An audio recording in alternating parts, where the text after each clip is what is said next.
এখন বিভিন্ন জায়গায় তোমরা পালাচ্ছ কেন বাবারা? এটা না তোমাদের মার দেশ না বাবার দেশ? তোমরা না দেশের মালিক ছিলা? তো মালিকগুলা কোথায় গেলা? দুষ্ট সরকারের ভ্রষ্ট এক মন্ত্রী, সে এই 24-এর পতনের মাত্র 4 দিন আগে বলল বাড়াবাড়ি করবেন না, 13 সালের 5 মে শাপলা চত্বর ভুলে যাবেন না। রাত্রে 12টার পরে আমরা সবগুলাকে সাফ করে দিয়েছিলাম।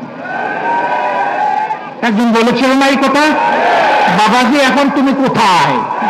যাদেরকে সাফ করেছিলে আল্লাহ তাদেরকে খোলা আসমানের নিচে এখন জায়গা করে দিয়েছে। তুমি এখন কোথায়? কোন জঙ্গলে লুকিয়ে আছো? কোন গর্তে তোমার অবস্থান জাতি এখন জানতে চায়। এখন বিভিন্ন জায়গায় তোমরা পালাচ্ছ কেন বাবারা? এটা না তোমাদের মার দেশ না বাবার দেশ? আমরা না তোমাদের দাস এবং প্রজা? তোমরা না দেশের মালিক ছিলা? তো মালিকগুলা কোথায় গেলা? আমি ন্যায় বিচার চাই। আমি যদি ফাঁসির উপযুক্ত কোনো কাজ করি আমাকে ফাঁসি দেওয়া হোক।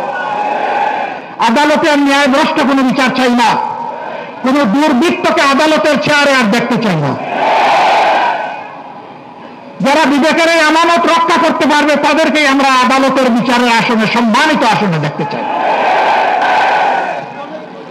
একজন সরকারি কর্মকর্তা কর্মচারী তিনি রাষ্ট্রের সেবক, কিন্তু দল গোষ্ঠী কিংবা ব্যক্তির সেবক নন।